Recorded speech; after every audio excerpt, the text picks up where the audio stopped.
look at me, what do you see? People in my psychology class will see someone cramming for the same midterm.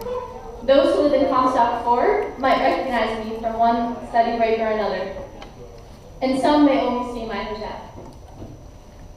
But that's not what I want to talk about. Today, particularly as the US presidential election approaches, I want to talk about walls. How they're built, between nations, within communities, even right for a family, and how those walls can be taken down. It was shortly after September 11th that I realized that my family and I were suddenly and seemingly permanently different. I can still vividly recall the images of the burning buildings as my family, like so many others, gathered around the TV for hours to learn what had happened. But as days and then weeks passed, I realized that Muslims and Arabs were being blamed for the attacks, two groups that were central to my family's identity. I began to feel more and more afraid. At not quite 6 years old, my first wall started to grow.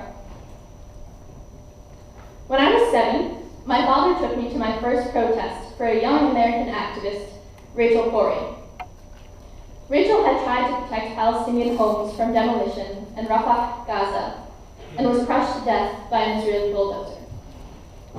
When I asked my father why we were there, he said it was because we were Palestinian. When I asked him why Rachel Corrie had been killed, he said it was because she had tried to protect Palestinians. And when I asked why people would want to hurt Palestinians, he said, because they don't like us. It was a simplistic explanation. Perhaps it was all he thought that a 7-year-old daughter could understand at the time. But my father's words sunk into my skin. I can still hear him saying it. And at that demonstration, I felt another wall go up around me. I was learning that nearly every facet of my identity was contentious and surrounded by ignorance. And for much of my life, this kept me afraid. I was afraid for people to know that I was a Muslim and an Arab. I was afraid for my mother, who wore a hijab, but when we went out together, I wasn't just afraid for her. For my childhood through my teenage years, I was also afraid to be with her, such a public display of our faith. Afraid to hold her hand or be too close, because if someone judged her or said something awful to her, they might do the same thing to me too. The walls didn't just close up around my family, they also rose up within our family too. The times when my family and I visited the West Bank of Palestine were reprieved from the sense that I was a stranger in my own country. Suddenly, everyone around me was just like my family. It was something I'd never experienced before. But it was also an incredible insight into what it meant to be a Palestinian.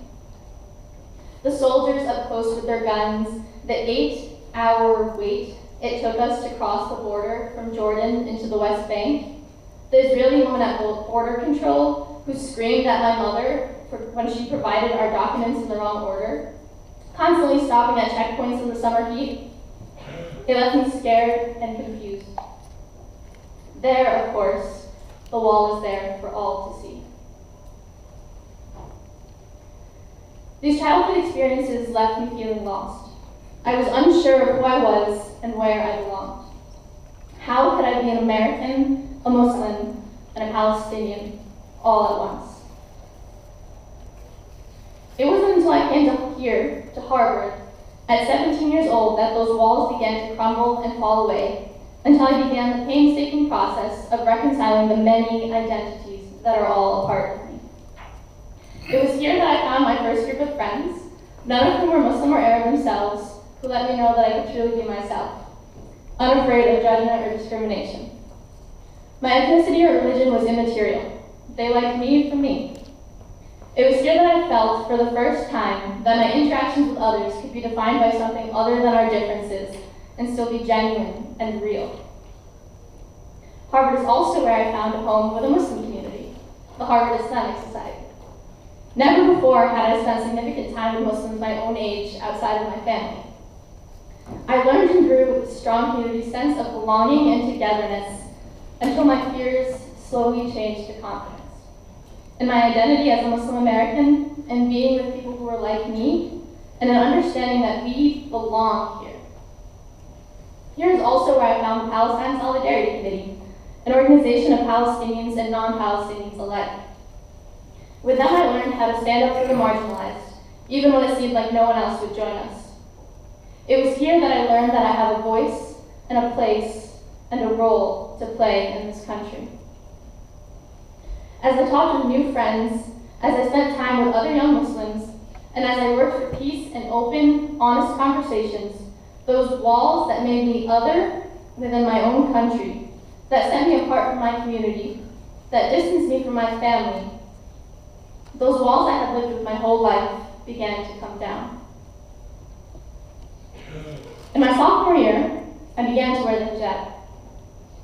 It was a deliberate choice to stand out, just as my mother did and still does. Visibly Muslim, visibly different. The January morning when I first wrapped my scarf around my head, I felt a sense of empowerment, a sense of relief that I had never felt before. As Eric said in his speech last week, I was letting the world know a significant part of who I was, in just one glance. Every morning, when I wrap my scarf, I feel the same way. My experiences at Harvard have given me the confidence to stand here today. My hijab reflects not only my religion, but a reconciliation of what I once saw as conflicting identities. In choosing to wear the hijab, I am embracing my faith and reclaiming what it means to be an American.